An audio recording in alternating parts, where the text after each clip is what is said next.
morning, good afternoon, good evening. Zimbabwe is a failed state, and there are various measures one can use to come to that conclusion.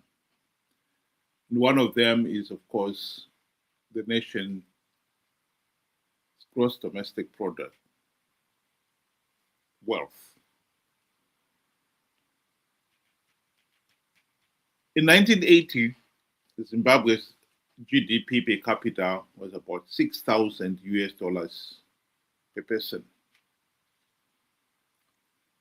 And over the last 45 years, it has dropped to a third of that, 2,000 US dollars.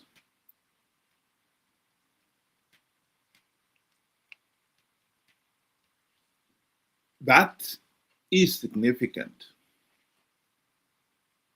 It becomes even more significant when you realize that that is the average figure. That means those at the bottom are worse off. And Zimbabwe has created a society in which the rich have become filthy rich and the poor have become filthy poor. So tonight we'd like to discuss that issue. Zimbabwe is a failed state, and we'd like to approach it in a systematic way. Why are we a failed state? Did we not have the intellect to avoid the pitfalls? Have we learned from our mistakes? And lastly, what is the way forward? I've got tonight Ben, and we are hoping that a few others will join us. And we'd like to explore that issue for a while, the next hour, and see how we get on.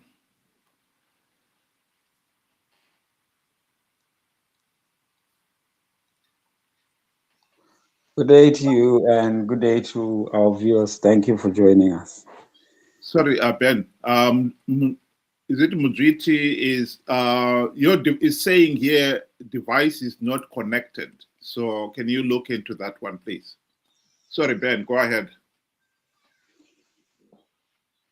Zimbabwe's case, it's a pretty sad case. I mean, you walk back until 1980, where a country was deemed to be the next Singapore or South Korea.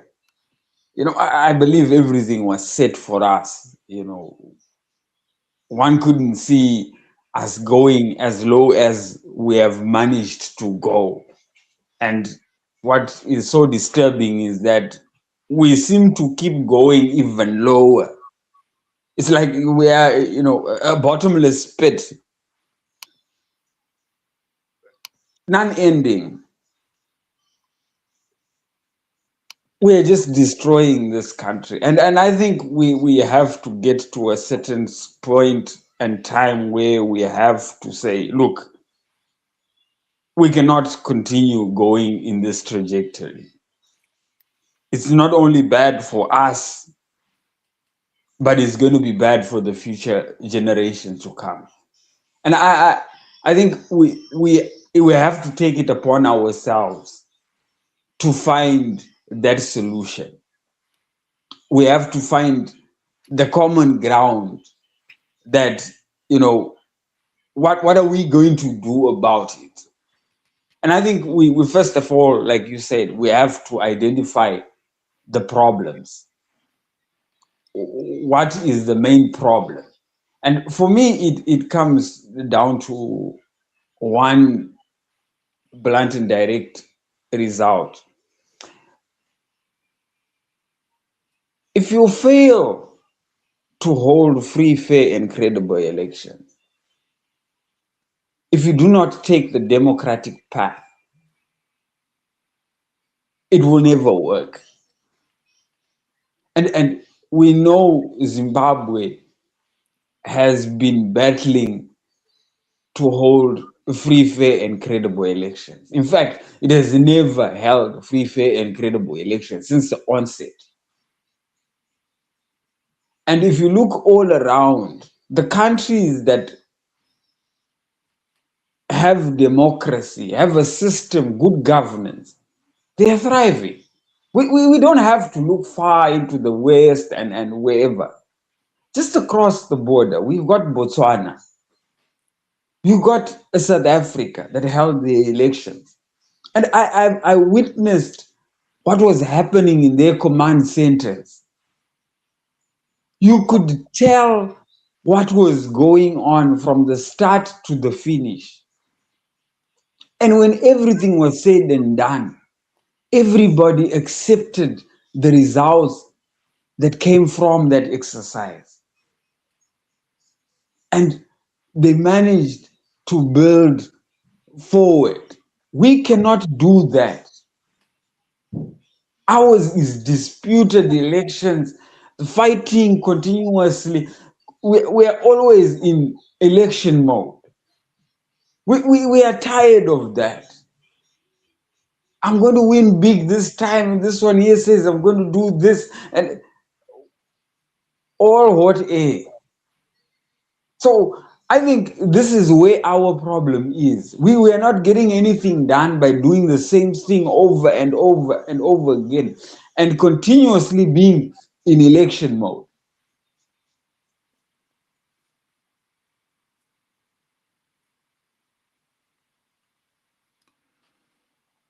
Well, I have been showing there the democratic index. Initially, I showed the GDP, and then this is Africa's democracy index. And as you correctly pointed out, Zimbabwe has one of the poorest democracy index. And our economic performance has been affected by our failure to hold free, fair, and credible elections. In the sense that we've been stuck with the same corrupt, incompetent, and utterly useless ZANU-PF dictatorship. That is the reality. We are a failed state because we have failed to have a functioning democratic system of government. We have individuals who are in government, in power, and they are not accountable to the people. If you compare our democratic index with that of Botswana, Botswana is 7.73. South Africa is 7.05. And we are 2.92.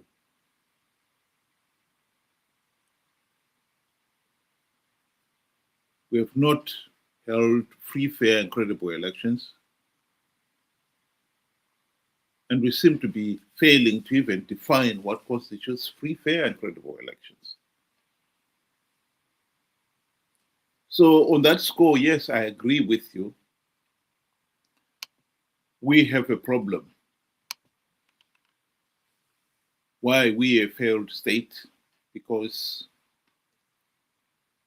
we have failed to hold those in positions of power and authority to account. That is the reality. I don't know whether you have anything else you wanted to add there on why we are a failed state. You know, when you talk about the ruling government, you also have to talk about, you know, the opposition. We have an opposition that has always been eager to say, we are going to win rigged elections. Now, this time is the time, it's now or never. We are going to win big. I mean, knowing fully well that it's impossible to be winning rigged elections. I, I mean, you don't even have something as basic as a voter's roll, a verified voter's roll for that matter. And when you look at just the composition of ZEC itself, you can see these are ZANU PF children that are commissioners. How on earth would somebody want to go into such a battle when the odds are next to zero? It's really sad and it's pathetic sometimes, why we are actually dragged into meaningless situations.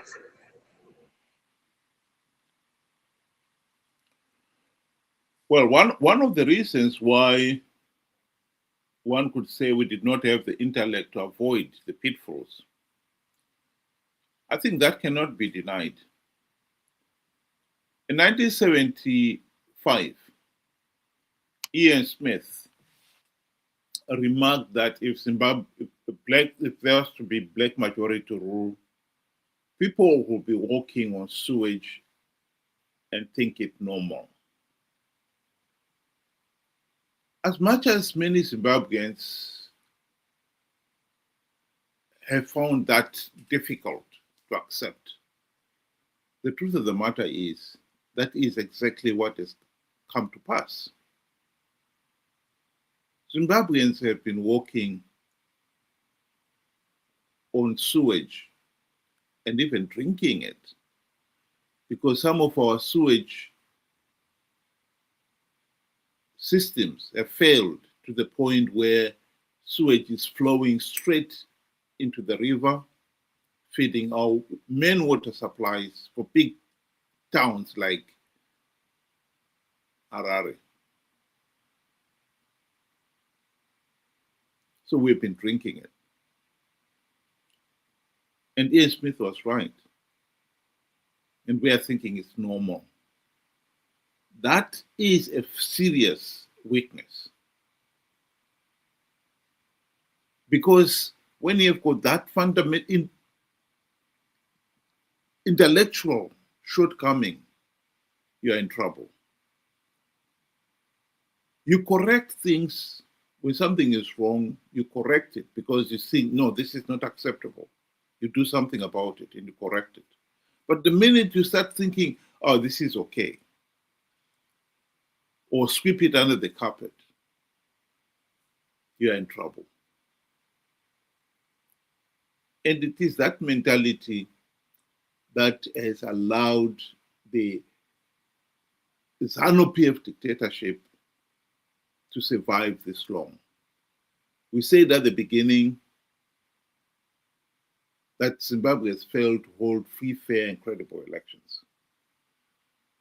They failed to hold free, fair, and credible elections in 45 years in this day and age. Elections were rigged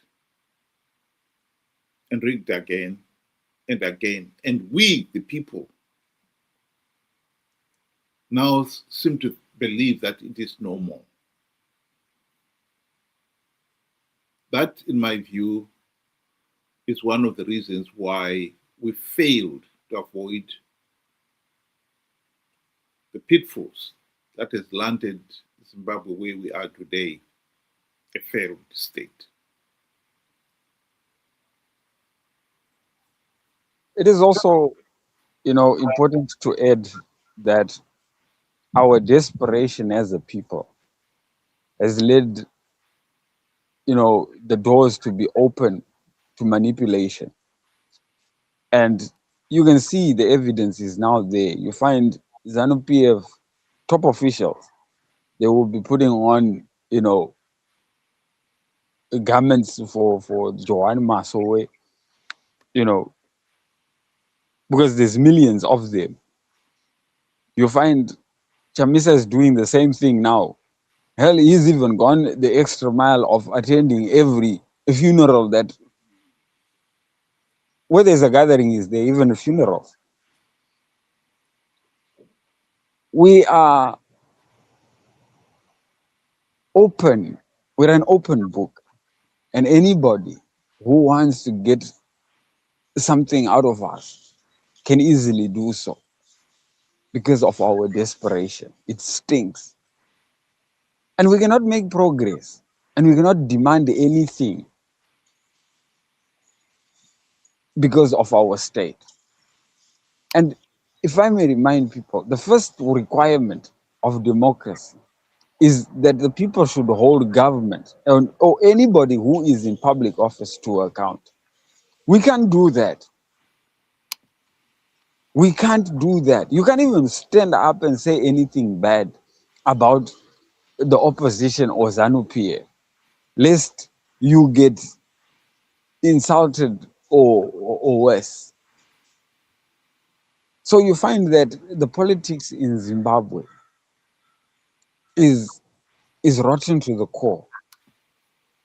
And Kwame Nkrumah said, "Seek ye first the political kingdom, and everything else will fall into place."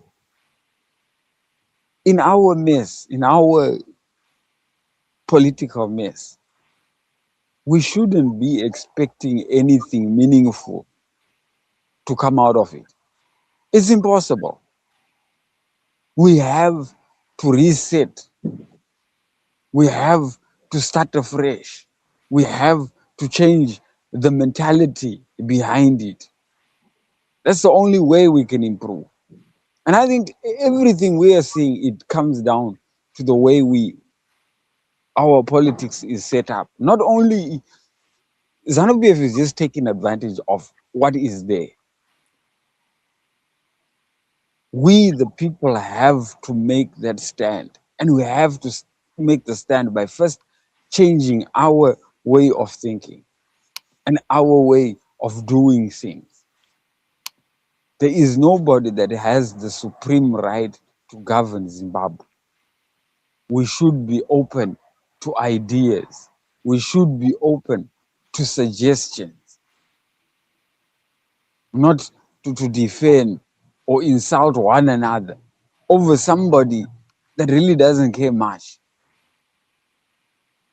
So at the end of the day, I believe the problem is with us as Zimbabweans. We fail to understand the true meaning of democracy. Just defining democracy, it does not cut it. It does not cut it. You have to understand the in-depth of what it requires. What are the fundamentals? What are the foundations to achieving this? And only then can we make progress. It's really difficult when we have such a political setup and the mindset to follow it. Thank you. I'd like to welcome a new guest who just joined us, Michelle Modriti.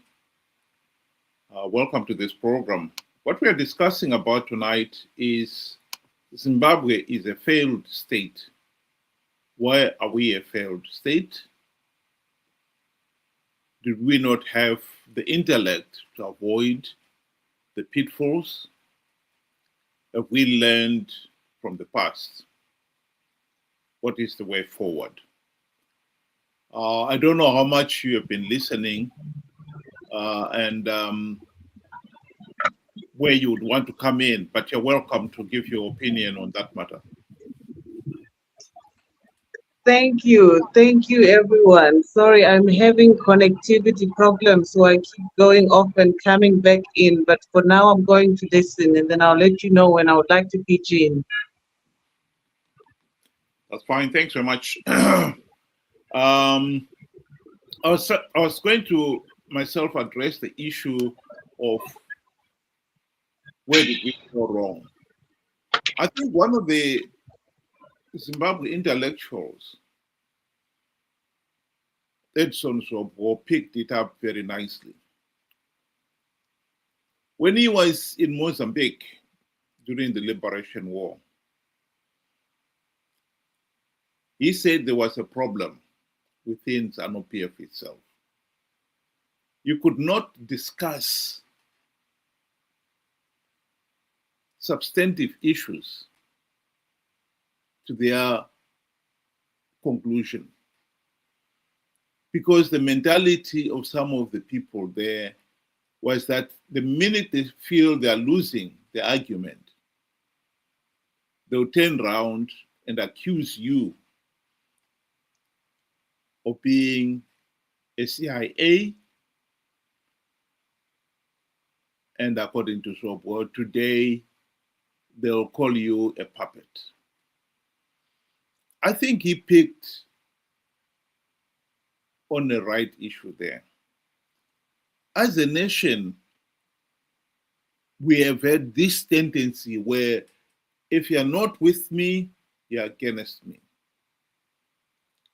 And we have lost sight of the substantive issues. I've raised that issue on a number of occasions on this platform. And I have tried to reason it from the point of view of what the Greeks said about human beings. They say there are three types of human beings. One, the idiot, who can only think of himself, me, myself, and I mentality. And then there is the second class, who is the tribesman. And he can only think of the tribe. The truth, facts, reality do not count for anything. And then there is the better class of citizen, of individual, the citizen, who looks at the bigger picture, who appreciates the importance of rule of law, who is willing to look at the substantive issues and not fall into trivial issues of calling the other person or a CIA or in this particular case, since independence, if you dare criticize ZANU-PF, you're called a Western puppet. If you dare criticize the opposition, you're called a CIO. You could never discuss anything on a substantive level with that kind of mentality. And I think that is an important point that Edson's robot tried to bring. And unfortunately, that tendency has remained in Zimbabwe society to this day, if I may say so. Welcome to Senator Komich. Welcome to the program. I just want to brief you. I don't know how much you've been listening, but what we're talking about tonight is the issue of Zimbabwe as a failed state. Why are we a failed state? I don't know whether you have got something you would want to say there. Go ahead. Can you hear me? Yeah, we can hear you. Go ahead. Yeah, thank you. Thank you so much. I really appreciate. I just got a bit of what you were saying, but I generally agree with you that in Zimbabwe we've developed a culture of blaming each other, giving each other names, putting the blame on individuals or groups of people without taking responsibility and ownership of the problems, without appreciating that the problems might not come from us. Instead of being true to ourselves, we've become a person who would want to put the blame on the wrong people or wrong things. And so as a result, you can see that we failed to come out with the way forward. We failed to come together. We failed to identify the real problems, which have caused our situation to be where it is today. Because if you go back to before 2018, where we had almost a period of 18 years in which people were struggling, fighting the regime, doing different programs, and really putting a fight against the ZANU-PF regime. Immediately after 2018, things started deteriorating to the extent where we are today. So we really need to find out why. If we come to this stage, what has gone wrong? Can we all agree on the mistakes that we have done? Can we take responsibility and ownership of the mistakes? Are we prepared to correct ourselves? Are we prepared to develop new strategies?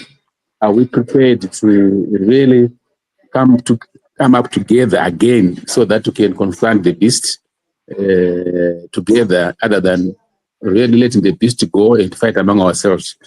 But the challenge that we had these days is we don't see eye to eye. We are very suspicious of each other. We have given each other names. You are a CIO, you are a ZANU-PF light, you are whatever. You are the one who solved the struggle. But if we go deeper, these are just allegations. If we want to resolve our problems in Zimbabwe, let's sit around the table, let's negotiate, let's really face the beast in the eye. If we do that, we can actually come up with a better solution. I've taken this last 7 years as the period of learning, where we've been spoon-fed by Shangrai. He was leading us. When he passed on and we took over as these lieutenants, we did not really manage to run the organization the way he was doing. So we failed. We must appreciate, we must accept.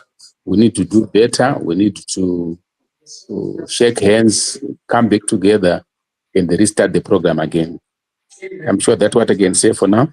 Thank you so much. Thank you, Senator Komich. I don't know whether GT, you want to come in now? No? Okay, Ben.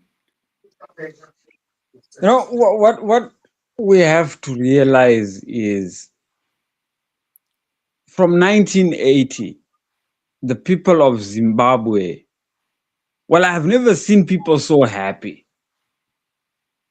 People were over the moon with excitement that we are finally going to have a chance to be independent, to do some of the things that one would have never thought they would do. So it opened doors and new ideas to a people that were oppressed. And great was their disappointment. And they had to endure ZANU-PF until MDC came into the picture. And MDC, when it came into the picture, it brought fresh hope. It brought excitement again, a belief in a downtrodden society. And guess what happened? We crushed that same vision. We crushed that dream. We expected much from MDC. And unfortunately, when MDC got the closest to freeing us, they completely forgot about the people. And I understand what,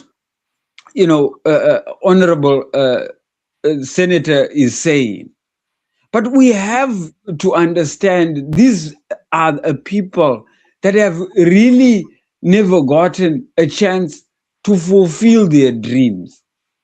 And rightfully they are angry. Rightfully they are confused. I mean, look, we're at a situation where we've got characters like Nyoka Mabudu. The moment he stands up, people will flock because he's got that message of hope. If Comrade Bombshell stands up, people will flock because people are desperate. And like what I was saying, in our desperation, we now find ZANU-PF are putting on garments. We now find Chamisa is attending funerals to prey on people. We really have let the people down. And I think the first and foremost thing, before we can even change the whole mindset, is an apology. We used them. ZANU-PF used them to go and fight a war that they knew they were never going to go give the people a meaningful say. And I know that for a fact because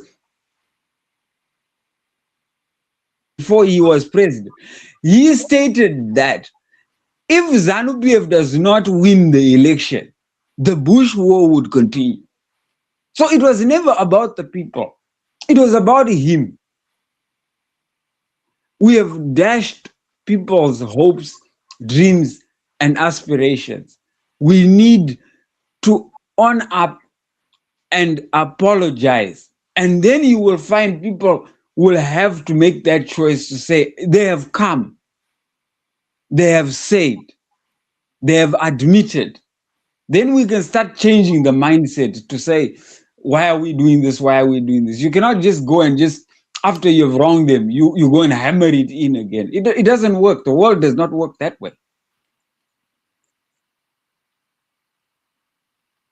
Thanks very much, Ben. I would like to welcome our new guest on the platform. Is it Galuza? Am I pronouncing that correctly?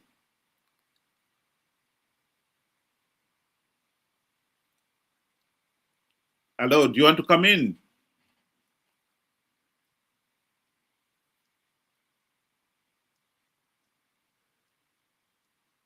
Okay. I don't know, maybe he's having some problems with their system there.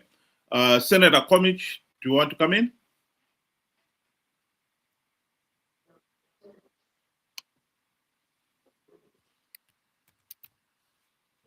Yes, sir.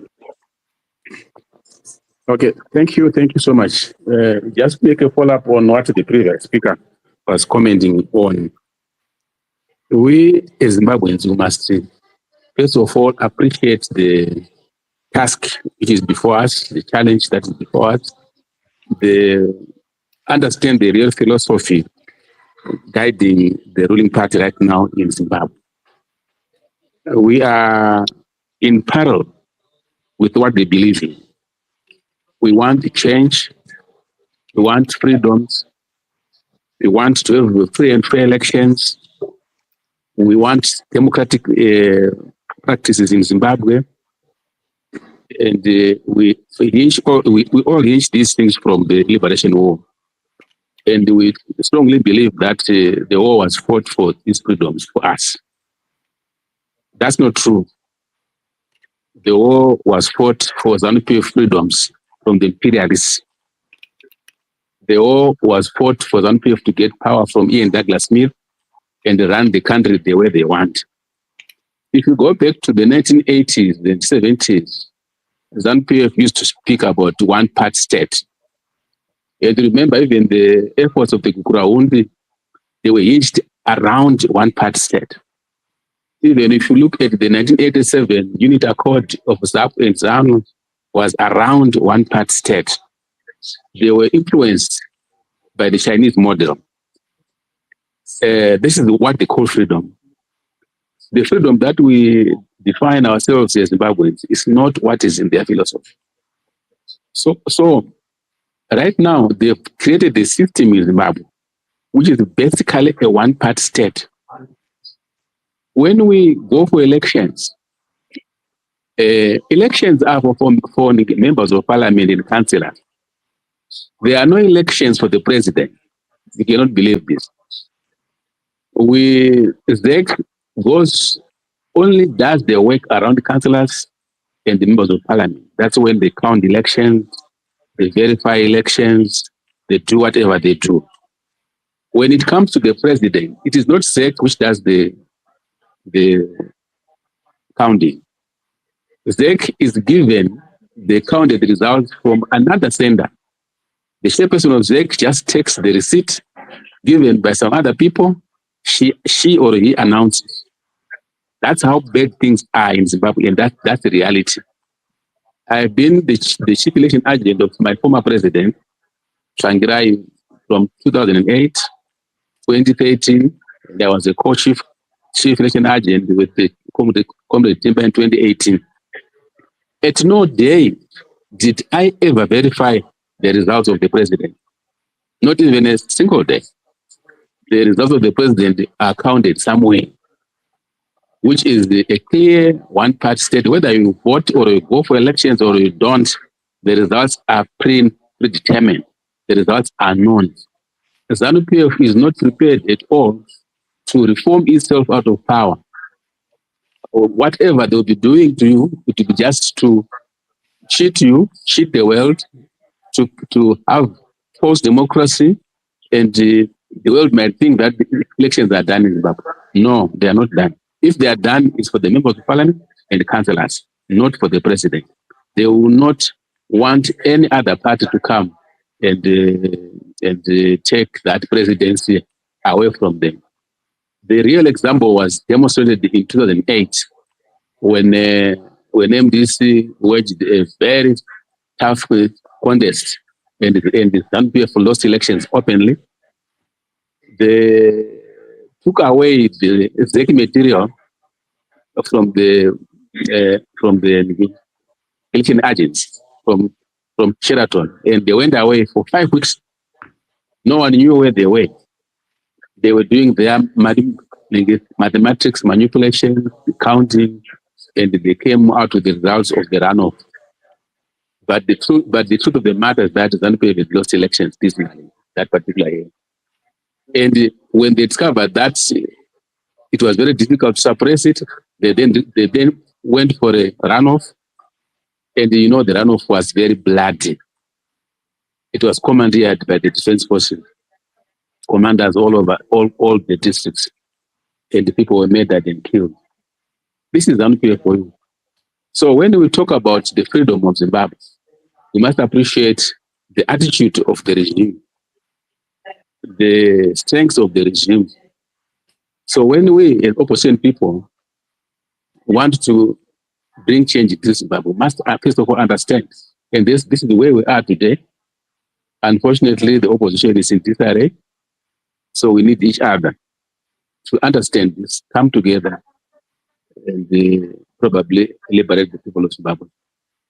I definitely agree. MDC had almost come to a point of victory, but everything was reversed. They took up arms against MDC. They fought MDC in the raw areas. They killed these supporters. So we went back to zero. So we need to restart the struggle, restart the fight, to rethink new strategies, and commit ourselves to whatever is ahead of us. Thank you so much. Thank you. I just want to quickly reply to Senator Komich there. I think what we are trying to establish on this platform tonight is, yes, Zimbabwe is a failed state. Why are we a failed state? What did we do wrong? And if we learned anything from it, and where do we go from here? I think what we need to also establish here is that as much as ZANU-PF hijacked the 2008 elections and the wanton violence in the runoff is a historic fact. The opportunity was there during the GNU to implement the democratic reforms. None of the reforms, meaningful reforms, were implemented in those 5 years. And that is something that we have got to admit and accept that we made a mistake.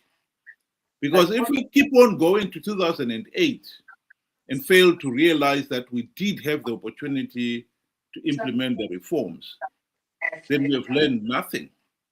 So I think it is important to underline that fact, that we did have the opportunity to implement reforms and we failed to implement the reforms.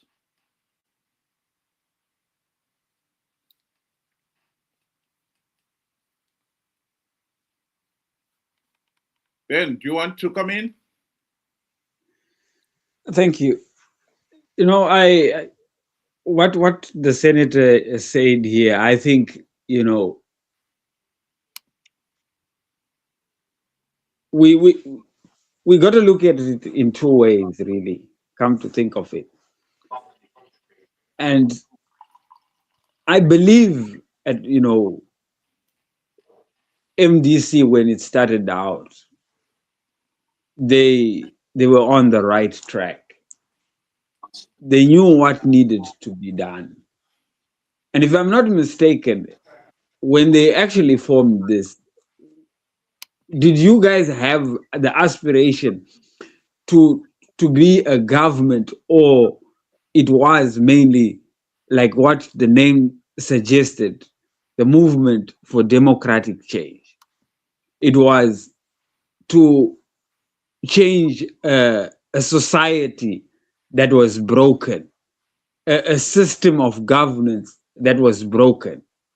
And I think the moment you moved from that direction and started on the presidency and government path, I think that is where we lost it. And I think we have to admit, because if we are saying you guys knew that there was no way you could ever be president, why would you participate in a meaningless, you know, process? I mean, it is a done deal. You wouldn't want to go into a fight or an event or a matchup where the odds are already, or where you know the outcome already, that ZANU-PF would be president. Why did then we give that hope to the people to say, you know, we will win, when you knew that, you know, we weren't going to win? I think this is where our problem is. We really weren't truthful at some point, and then we lost that trust from the people, because I mean, Zimbabweans have caught on. Some have caught on that elections in Zimbabwe are a done deal way before. Just the same thing, if we were to say we want to participate in the 2028 election, it's a done deal.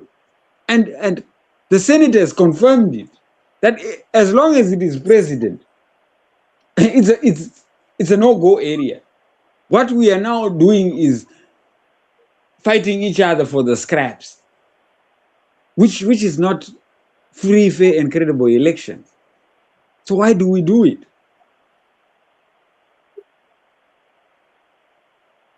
Thank you much, Ben. I'd like to welcome Godfrey there. I don't know how much you have heard, but what we are talking about tonight is Zimbabwe is a failed state. That's number one. Number two, where did we fail? Why did we fail as a nation? Did we not have the intellect to avoid the pitfalls? Have we learned anything from the past? And what is the way forward?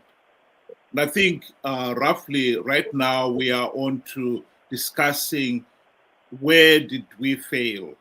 I don't know whether you'd want to come in there and comment on any of those other issues. Not at the very moment, because I've just entered. I don't know if you can hear me. Yes, we can hear you. Okay, when you are ready, just send me a comment requesting that we allow you to have something to say. Thanks very much. I think Senator Komich, I take it you want to reply to the comments there. No. Thanks so much. Thank you so much. One thing that we were fighting for in 2000, before 2008 was to have a new constitution for the and the constitution was actually then achieved. What we were dreaming in that constitution was to pack as much as possible all the reforms that we wanted, such as the media freedom, making sure that the elections were free and fair, the composition of the executive balance, the independent commissions, make sure that the chiefs are not going to be involved in the election, traditional leaders, the military will not be involved in the elections. If you open that document, everything is active. And it was our dream that we're going to push it during the journey. The challenge that we met in the journey was all the reforms that were supposed to be put through Parliament. The Minister of Justice was supposed to be the one to bring them. And the Minister of Justice by that time was we pushed for him to bring those what we called the alignment, constitutional alignment to the acts of Parliament. He brought just a few, deliberately leaving up the most important ones that we were pushing for. He did not bring them to the Parliament. It is not that. It's not like that. People were just seated watching, drinking a cup of tea in Parliament without fighting. No, any other ministry had the right to bring those acts to Parliament for realignment. No one. So, as you know, Zambia did not like the constitution that we came out with in 2023. It removed so much power out of them, but they were treated in a way that they did not want to realignment the constitution to the actual Parliament. Deliberately. As I've always said, Zambia is like a bully with a gun. If you meet a bully in the street who has got a gun, he or she will do whatever he wants with you. This is what the NPF does. I'm raising this thing so that at least when you plan or when you think, you understand the challenge that we have in Zimbabwe. Otherwise, you might actually continue to think that things are so easy, things are so light, and they can do whatever. This so and so is stupid, so it doesn't think. No, you must appreciate that these people are the Chinese model, the one-party state. They will not want to leave power, and if you threaten them through election, they will kill you. So whenever we're making new plans, you must also have this knowledge. This kind of knowledge is very, very important because if you didn't have it, you're going to wander and you end up blaming yourself. We have a big challenges, but we need to put our heads together. We need to ask each other what went wrong with 2018, what went wrong with 2018, so that we can share what exactly happened and what we want to do and what we want to do. I think this is what I can comment about the Myanmar reform. They deliberately blocked the process. They acted like a bully with a gun. They refused to align the constitution with the act of parliament. Yet every reform that we want in Zimbabwe, it's documented in our constitution. You can raise any one of the reform that we want. You find a chapter which covered that reform in the constitution. That is what we did when we were writing the Zimbabwe constitution, and that was our objective, so that at least we can have a democratic country. However, it's too stubborn. When it comes to the election, it depends on how you define the mass democratic struggle. if you want to define, you must start from defining what do you mean by the mass democratic struggle.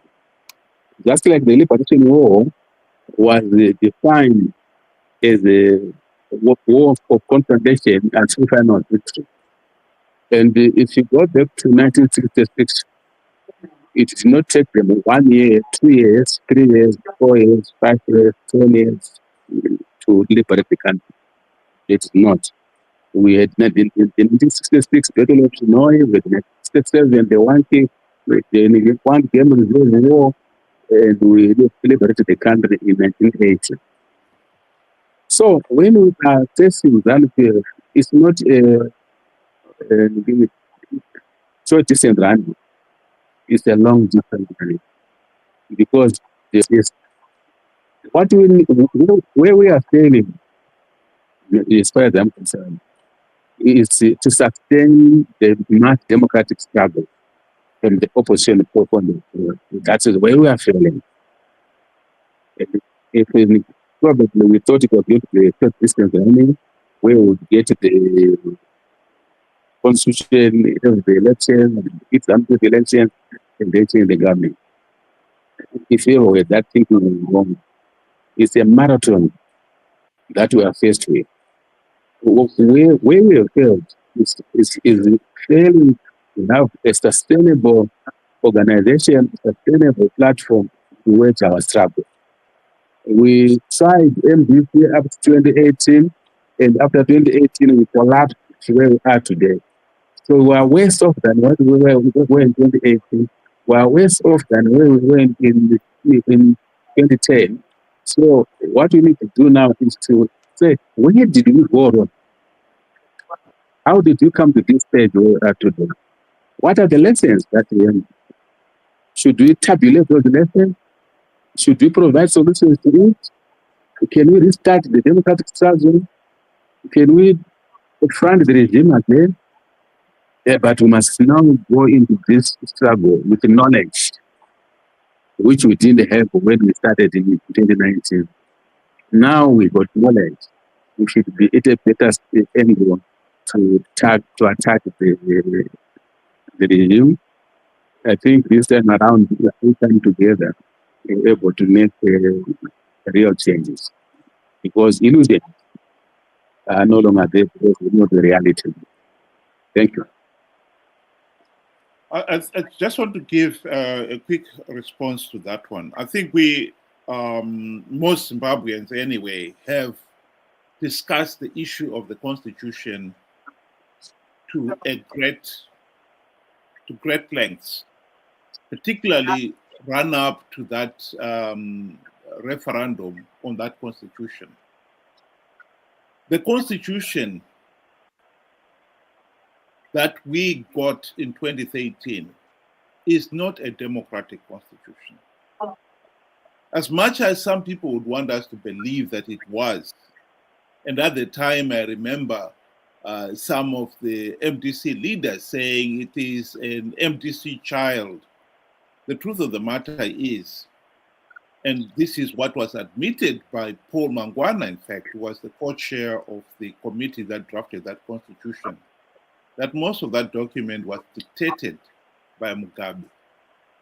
Yes, there are issues. If you look at one section of the constitution giving you all the democratic rights that you want, but you only have to look at the other section and you find those rights are being taken away. And this is why you find with even the 2013 elections, that constitution failed to deliver free, fair, and credible elections. That speaks volumes. We can't say this is a democratic constitution and yet it's failing to deliver one of the very basic requirements that we expect from a constitution. I don't think we really should have to go back to the constitution and talk about it. If people have a different view, let's move on. My view is the 2013 constitution is not a democratic constitution. Mugabe was the one who dictated it, and the results on the ground are clear evidence that this was a dictator's decree, and we are stuck with it. And pretending that it is a democratic constitution is not going to advance the nation's interest at all, because we are just be going round and round in circles to make a document that is unworkable and pretend that it is a democratic constitution. It is not. That is a fundamental problem with our constitution. As for the democratic reforms, the process of implementing those democratic reforms was that anyone, any member of parliament, any minister, deputy minister, and so forth, and any senator for that matter, could propose a democratic reform. Parliament will discuss it, modify it, amend it, and then once that they've approved the amendment, it will be sent to Mugabe. There was not even a single democratic reform proposal that was discussed by Parliament and then sent to Mugabe, let alone sent to Mugabe. Mugabe never refused to sign any document, any reform proposal. These facts were revealed by none other than Patrick Chinamasa himself in 2018, when he came back from the SADC meeting in June, where SADC had said to MDC leaders, do not go into the 2023 elections without reforms.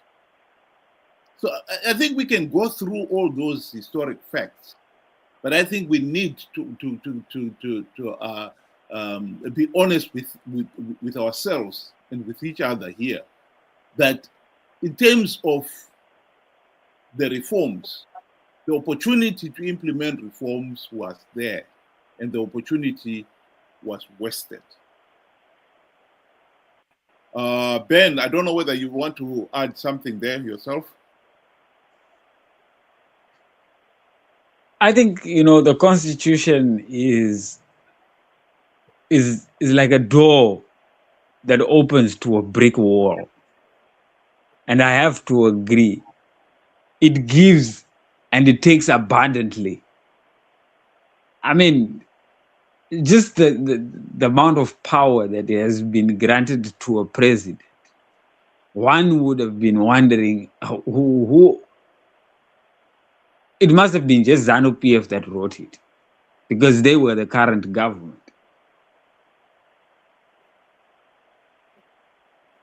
It takes so much away. You can say, I mean, in a few words, you can say, people have the right to gather. Then at the back, you have to consult the police. And we know the police is ZANU-PF in all but name, making it even more difficult. And then you have to, there are so many things you have to do. It gives and it takes away. So we cannot say we had reforms, or we can base our reforms on the Constitution. And rightfully, like you said, the Constitution has never, produced any free, fair, and credible elections till this day. But my problem is, with all this knowledge, we knew what ZANU-PF was doing. We knew the outcome. Why did we keep insisting on doing the same thing over and over again, when we know doing something so many times and expecting a different outcome is just madness?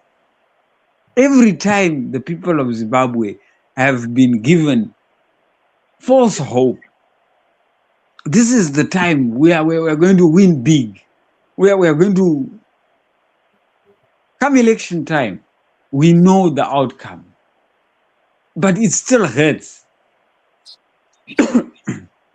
Why are we doing this? Why can't we move away past participation in rigged elections and try some other avenue? I mean, look, SADC has always given us recommendations, and at one point the EU gave us 23 recommendations. These are good as reforms, but we have ignored those, and we have still continuously participated in rigged elections, knowing fully well that is what has been giving ZANU-PF legitimacy. Is it are we failing to learn that part, or are we doing it because there are seats that are involved? Because at some point, some MDC, even the Triple C guys, actually say these are our hard-earned seats. We used our own monies. It's now personal. If this thing is supposed to be for the people, there's something wrong with that. When we know something is not going to add up, and we tell lies about it, and then we make people go on the assumption that it is a done deal, we crush people each and every time. This is now why we find our politics has become broken. That anybody that comes up with any funny message can easily sway the people. I think there we need to really correct that, to say, participating in rigged elections has been a cause, not a solution. And we need to stop that up until we take the recommendations that we have been given. And I think the battle is even much better when we just simply copy and paste those recommendations as they is. Because when we then refuse to participate in rigged elections, it is not us that gave us that brought up the recommendations. It is SADC, AU, and AU. They are the ones that have to now come and fight in our corner. We have to force things. Unlike we just business as usual, participate, get rigged. We are back crying. We are back, in various assemblies trying to manufacture another way forward to the next run. It's tedious. I would like to give a chance to Godfrey or Michelle. Are you guys ready? Yes. Okay, go Yes. ahead. I think what I would like to encourage you to focus on now, because we'll be closing in about 30 minutes, is what is the way forward. So if you could, you can comment on other things since you have not had the chance to do so, but if you could also focus particularly on what is the way forward. Go ahead. Is it me or Godfrey speaking? Can I go? Yeah, Yes, you go ahead. please go. Okay. I think to answer the question that is posed in this panel, to say, why is Zimbabwe a failed state? Zimbabwe is a failed state because of its people, firstly. We are here because of who we are and what actions we have taken and decisions we have made as people, whether you are opposition or ZANU-PF. First of all, the problem is us. There's someone who spoke just now who was talking about we keep doing the same thing over and over and expecting different results. So it means we as people are not learning, even from our pain. We are not learning from it to begin with. But the second most important thing I wanted to highlight was Zimbabwe is a failed state because it does not have a credible opposition. That is our biggest challenge in Zimbabwe. Everything literally turns on that. I live in South Africa. I've been living here for almost 20 years now, and I'm quite immersed in their politics. And I like that I have that duality about me that I know how things work in South Africa, and I'm also tapped into how things work in Zimbabwe. For me, it's always so surprising how the same things here cannot be replicated back home. It means the problem is the environment and its people back home. We don't have a credible opposition, and we can dance around this all we want. We can say whatever we can, but the truth is we don't have a credible opposition in Zimbabwe, and because of that, ZANU-PF pretty much has its way. They get to do whatever they want because there is nothing and no one who puts them in check. And never mind calling them out. It's one thing to call out people to say they have done this and this wrong, but it's also the fact that ZANU-PF doesn't have competition. You understand? Opposition does not keep ZANU-PF on their toes, in the sense that they are not that much better than them. Actually, this one, I don't want to lie. I'm a budding opposition something. I've been trying to get a movement off the ground called the Zimbabwe National Unity Council for more than a year now.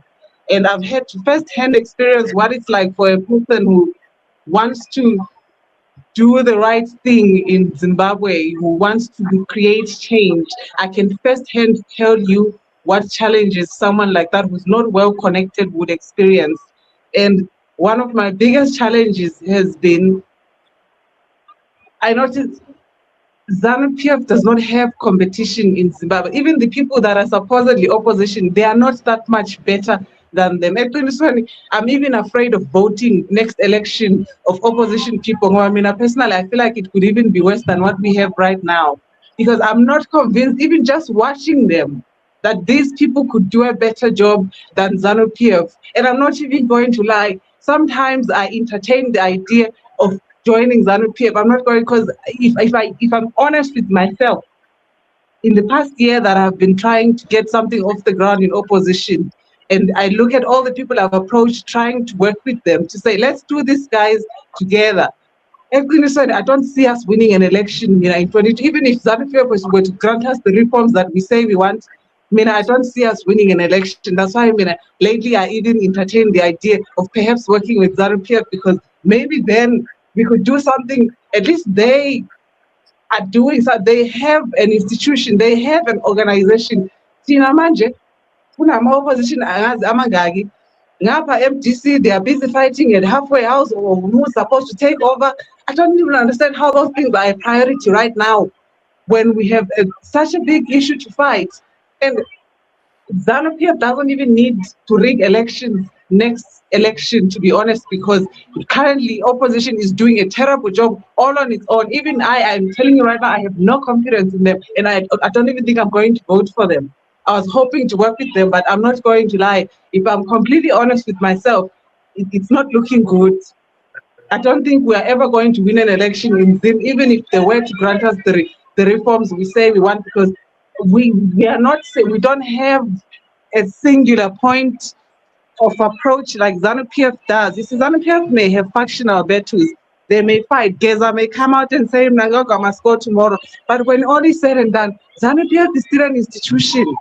They have a constitution, they have rules. If you do something, they know that this is not how things are supposed to be. They have processes in place. They have people that, mind you, Tina, this opposition leader has their own thing going on here. This one has their own thing going on here. This one, how are we even surprised we keep losing elections? I really do acknowledge that ZANU-PF uses brutality, and they have killed people, and people are now afraid, and they're silenced by fear. I really do acknowledge all of those things. But we also need to acknowledge we don't have our house in order to be able to take on ZANU-PF at the moment. Can I ask you a quick question before yes. you? Don't you think one of the problems we have in Zimbabwe is that we have tended to look at, we have got the choice between ZANU-PF and the opposition as we see it. In other words, we have limited our choice to the point where we think the choice is between ZANU-PF and MDC, when in reality, both of them have failed the country, and we cannot think outside the box. Yes. Absolutely. And when you said earlier you would like us to talk about solutions right now as we are about to wrap up, I wanted to add that I worked on something, a concept which is non-partisan, which is focused on us building the country that we want to see. We don't need to be in power yet for that to happen. The reason why we keep failing is because we don't have a plan to begin with. So I started a platform called the Zimbabwe National Unity Council, where literally anyone who has anything to complain about or has a skill or knowledge that they want us to put in building the country, we have a central meeting point. We don't have that in Zimbabwe. Omunye nomunye une space yakhe lana, omunye une WhatsApp channel yakhe la. None of it is ever going to work like that. So when you say solutions, that's something I wanted to introduce, to say I created a non-partisan platform. Whether you are from ZANU-PF, you are from opposition, you are apolitical, as long as you have ideas of what can change in our country, what can change in your economy. If you know, for example, how we can improve the minerals and mining industry or the transport industry, I'm looking for people like that. We put them in one place because we need something like a digital office, to say that's what I create, like a WhatsApp channel with different groups in one community where we group ourselves according to what each person can do. If there are people who can bring about electoral reforms, we create a group for them, they meet there. But all in all, we are one community. I've been trying to get this off the ground for more than a year now, and it shouldn't be this hard if people were as serious as they say they are. And the reason why it's so hard and it's been so challenging is because I don't have support. And Zimbabwe is a very politically hostile environment. The people that have the skills and the knowledge to turn our country around, they are never going to emerge under these circumstances. Because as it stands, it seems to me I must kind of join this cultish group of people and do and say what they want to hear before they can take my work seriously. And for me, that doesn't work. And if this keeps happening, I'm just going to leave it and go to another. I've already done that. I'm now working with South Africa, and if I finish here, I'll probably go to another country. No one is going to keep trying to force their way into an environment that doesn't allow it. So for me, it's why I even came on this platform, because I would like to meet other people like you guys who are interested in bringing about change and discussing solutions. So I was saying to the person who invited me, it was Ben, to say I would like to leave the link to our platform here before we leave so people can join. And we don't have to keep talking every day. When we do have something that brings us together, we can have those discussions. But the most important thing I would like for us to do as people who say we are Zim opposition, can we find each other? Can we find a central meeting point? Not everything has to be about this person or that person or this person. And those people can't even come out and say they don't know how to do ABC, because we have held them as these messiahs of us, and solutions can only come from them. And that's what I'm trying to eliminate with this new digital platform. That's a digital office, to say, doesn't matter if you are a nobody in Mondoro somewhere. If you have a good idea in your head, come, give it to us. Let's work. Whoever can bring solutions, those are the people I would like to see rise moving forward. The reason why our political culture is the way it is because we don't have a system of meritocracy. In a system when I was Bani, oh, you are nobody, I don't know you, who are you? Doesn't matter what I'm introducing to you, the attitude is always the same. Who are you? I don't even know. But a person who you exalt, they may not even have good ideas, but because it's that person, you elevate them, you elevate the people that are affiliated with them. That's how they end up creating these mafia states of people who are incompetent, because we didn't take care of the problem from the root.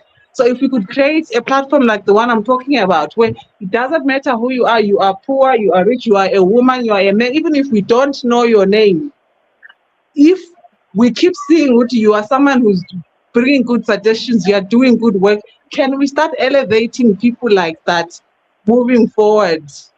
But I think that's all I have to say for today. I will drop the link to our platform in the comments. I'm not sure if you can click on it, but we're going to keep meeting here anyway, so we'll get to know each other and share contacts. Thank you. Yeah, just put it in the comment section and we can show it on the screen so that those who are going to access it, even at a later date, can still see that link. Godfrey, All you right. want to come in? All right. Yes, thank you. Could we, because Center Committee laid down the foundation of all these problems. He says, he puts it this way, that we are dealing with a bully with a gun. And this is the problem that we have. And the solution should be centered on how to disarm the bully. And secondly, this is a bully with a gun and with a fat pocket and backed, like Ben said, backed by a president who has limitless powers, unlimited powers. This is where, that's what we should be focusing on, because Center Committee says all the reforms that they wanted, they included them in the Constitution.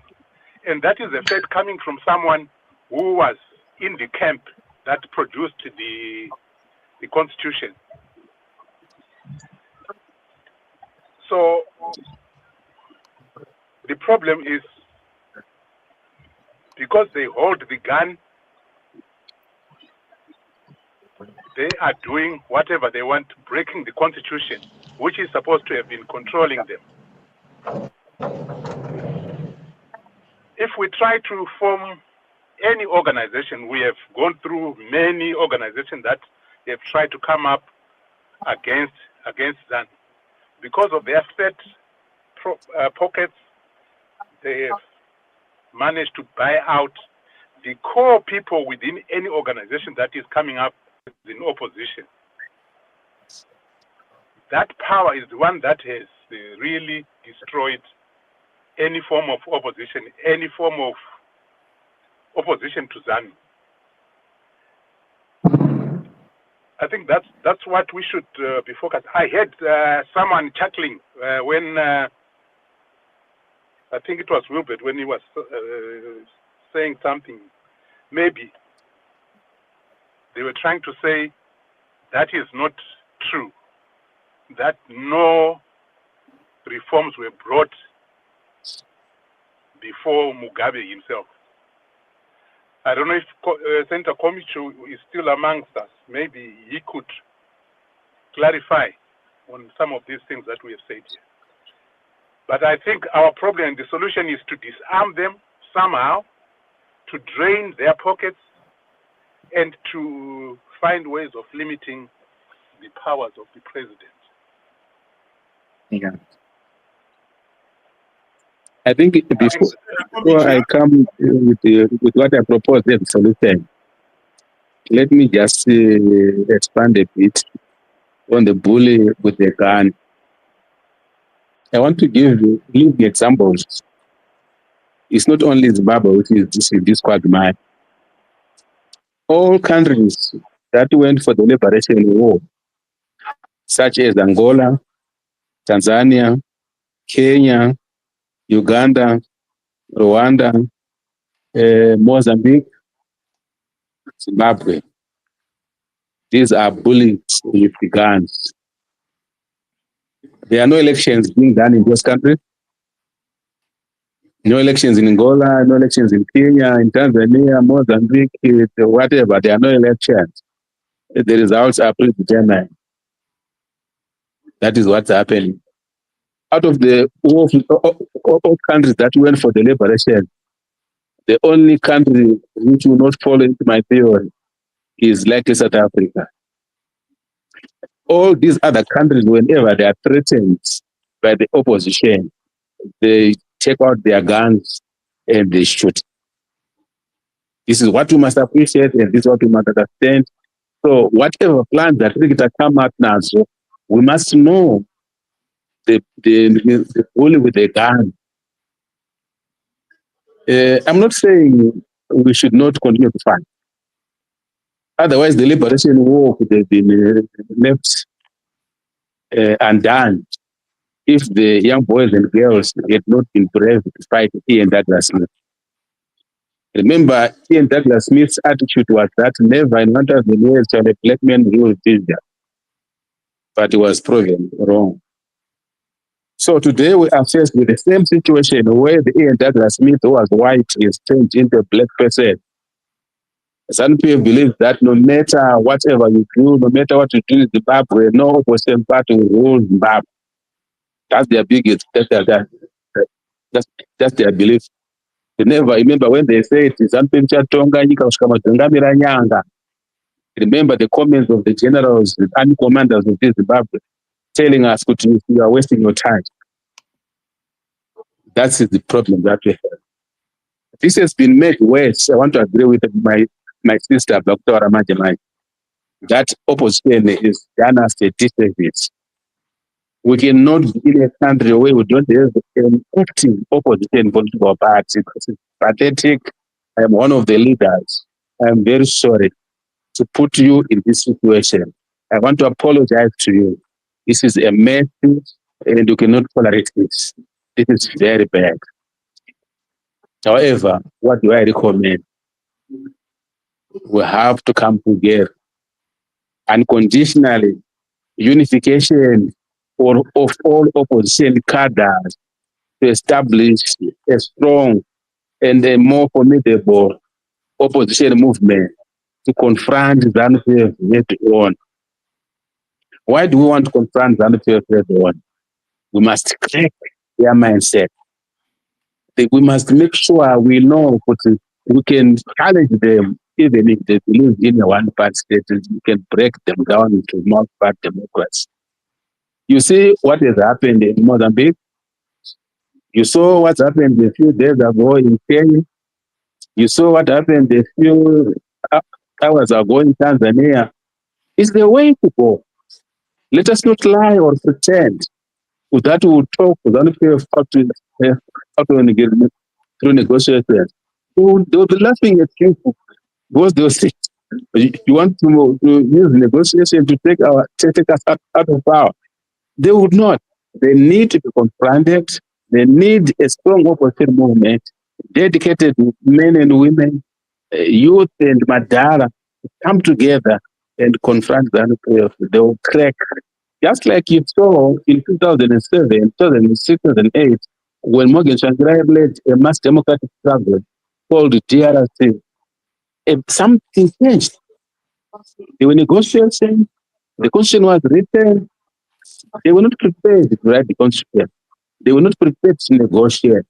But because the movement was put in place and confronted the regime head on, something changed. So I'm quite sure if we regroup and come out with the same strategy, you would find that something will change. And freedom does not come overnight. It's not a one-day thing. It's a gradual process. And we need to have this mindset that we're on a marathon. Mozambique is in a marathon. Kenya is in a marathon. Tanzania is in a marathon. Rwanda is in a marathon. Uganda is in a marathon. Angola is in a marathon. The first thing that we must do in Zimbabwe is to unite. I can't mention names here, but we know that we must come together and form one movement. We elect one leader out of all those, an old one or a new person, a woman or a youth, whoever is chosen by the people should be able to lead that, and we can make positive change in Zimbabwe. Those are my recommendations. Thank you so much. Thank you very much, Senator. Ben, do you want to give your concluding remarks? You've got 5 minutes. In a pride of lions, as they go hunting for game, be it big game or small game, each and every one has a task within the pride. Some are chasers, some ambush, some are the killers.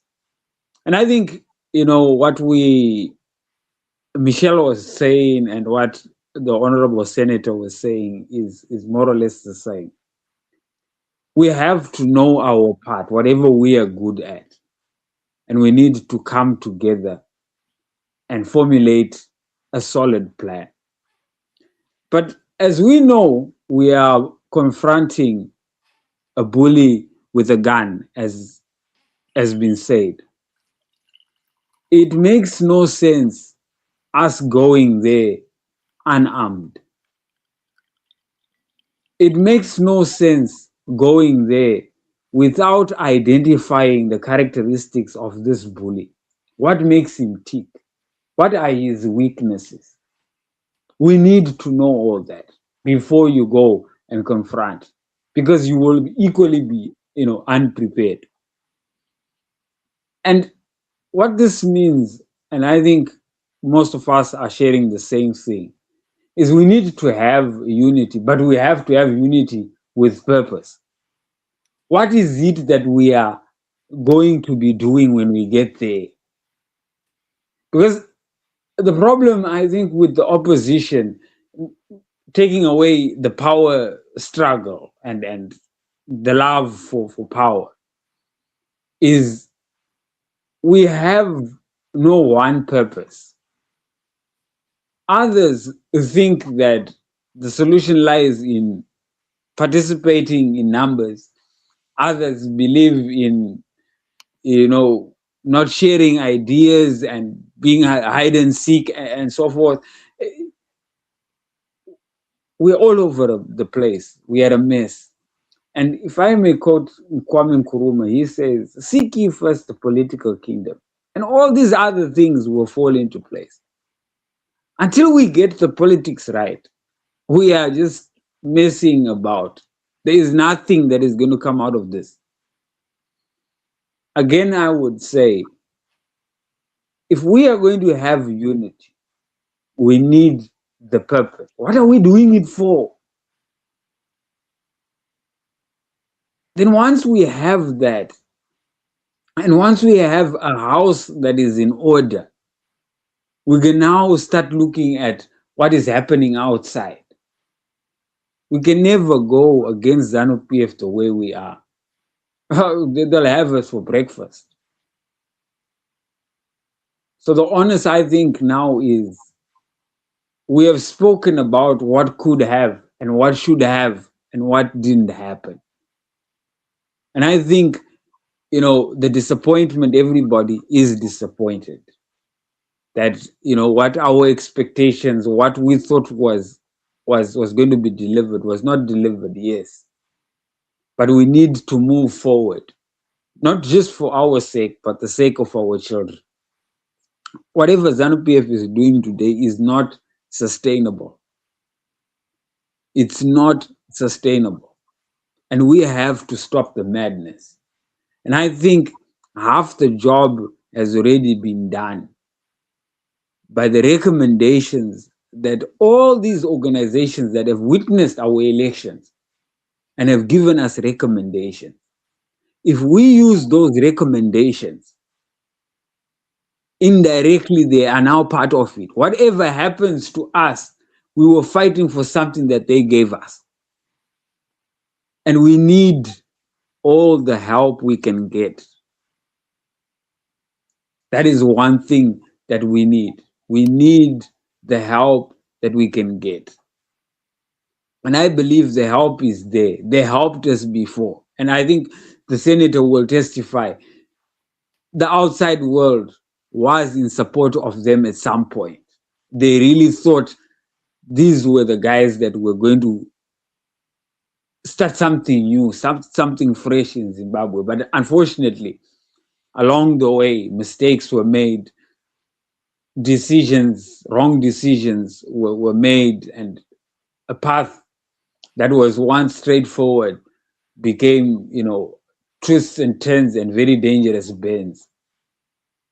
So I think, first of all, we need to find each other, and then we identify the beast itself, the bully itself, and then we equip ourselves. Then we can make the attack. Thank you very much, Ben. Godfrey, do you want to make your closing remarks?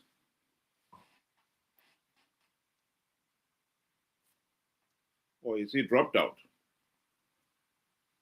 Okay, I think Godfrey has dropped out. Senator Komichi, do you want to make your closing remarks?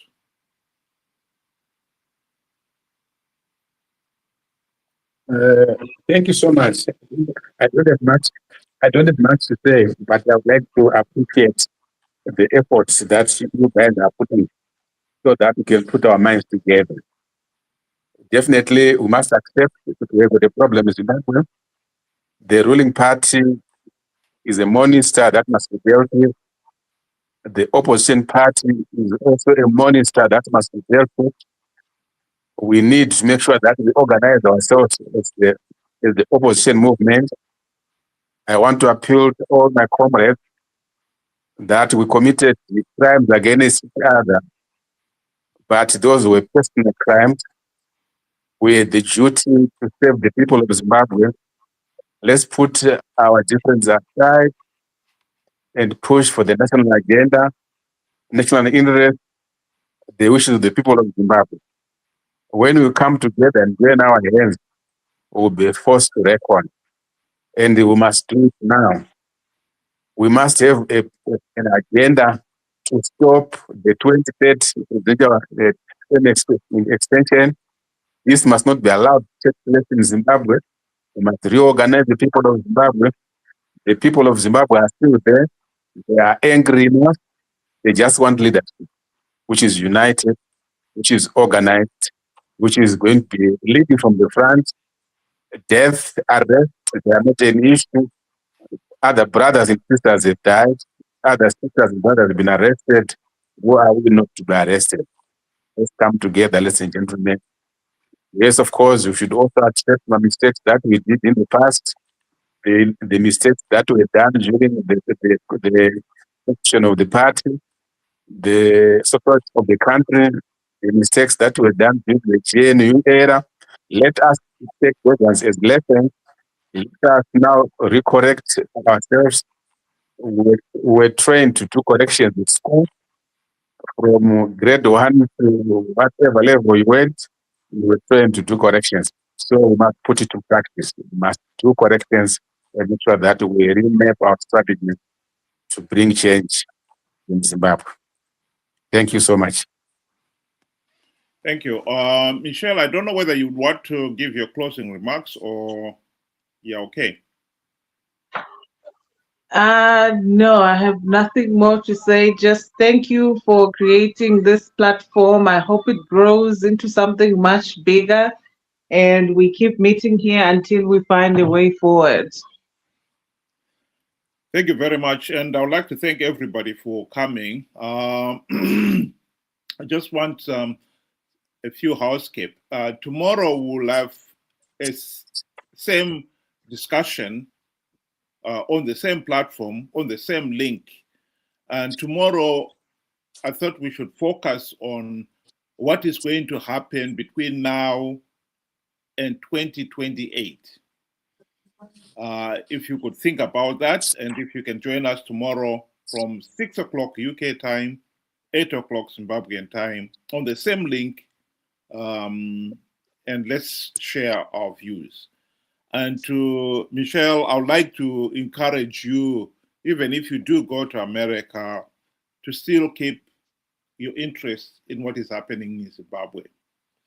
Because to be quite honest, I think one of the tragedies about Zimbabwe is that there are millions of people there who do not even have the opportunities that we have here to discuss things. And they are desperate. And they have absolutely nowhere to turn. And they are caught in the trap. And I'm talking particularly of the rural people in the rural areas. ZANU-PF, ever since the country's independence in 1980, has denied those people any economic empowerment for the selfish reason of its own to maintain its control on them. I think many of you have been seeing in the recent few days the regime giving away Christmas hampers and so forth. This is an insult to a nation because no nation can ever prosper on handouts, on charity. Some of these people who have been given cars, it's pathetic. If you are genuinely interested in starting business, do you start by buying a car? You know, if you can't even afford to a bicycle, it's ridiculous that you should be buying a car. And yet this is what we are having in Zimbabwe. I would like to conclude with my way forward. I think our way forward here is very clear. We should accept that the present political system has failed. It's not working, and to admit it.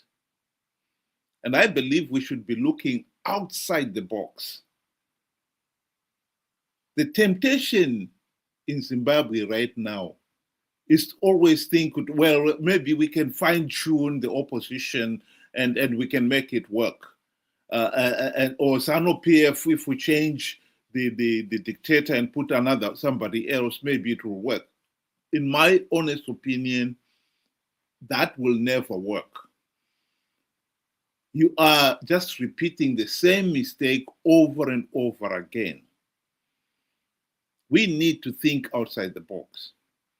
And in my view, we cannot have any meaningful political change in Zimbabwe as long as ZANU-PF is able to rig the elections. So the single most important task to be accomplished is to stop ZANU-PF rigging the elections. That the opposition, MDC, have failed to accomplish in 25 years, including the 5 years in the GNU. That's where we are. And worse than that, in fact, ever since the GNU debacle, the MDC CCC leaders have participated in flawed elections, knowing fully well that the process is flawed, knowing fully well that by participating, they are giving ZANU-PF legitimacy. They have nonetheless soldiered on out of greed. They knew ZANU-PF was giving away a few gravy train seats to entice the opposition to keep participating. Ben referred in one of his comments there, some of the opposition leaders, even when SADC and the AU had said these elections were flawed, who insisted in taking up their gravy train seats, claiming that, oh, I paid for it. I used my own money. So we are perpetuating a failed political system because you want the benefits of the gravy train seats. That is the tragedy in Zimbabwe. We cannot force ZANU-PF to implement any reforms now, between now and 2028. What we can do is make sure that ZANU-PF does not have legitimacy come 2028.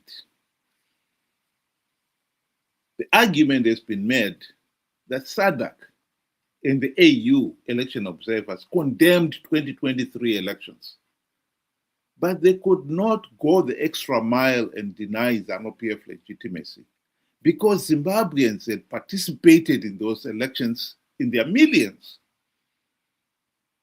We cannot run away from that responsibility. Why did we keep on participating when we know the process is flawed? When we've been warned, if you participate, you give the process legitimacy. That has been our problem. And we need to address it. And the only way to address it is to make sure that the opposition does not con people to participate in 2028 elections in their millions. deny ZANU-PF political legitimacy, and it will be forced into another GNU, which this time we will see to it that the reforms are implemented. That is my way forward. Again, I would like to remind everybody who is listening that if you are free tomorrow, we'll have another discussion. And this time, we will be talking about the issue of what is going to happen in 2028, between now and 2028. We want to focus on that period. What should we do? Godfrey, thanks very much for coming back. I don't know whether you would want to give your closing remarks before we end. So I was driving and I lost connection because of the battery that ran out. Okay. So I'm not sure. I had just given my comments. I don't know what was discussed after, but as you put it, next time we should be looking at the solutions for 2028. Particularly, what should we be doing? Because we almost know what is going to happen if we don't do something. So yes, let's focus on what we should be doing. Thank you. Okay, thanks very much again, everybody who was able to join us this evening, and I hope you'll be able to join us again tomorrow. Like I said, it's the same link we'll use every Saturday and Sundays, same time. So thanks, Ben. Thanks, Michelle. Thanks, Godfrey. And I don't know whether Senator Morgan Komichi is still listening. But thank you very much for joining us again. And to everybody, have a good night. Thank you. Thank you.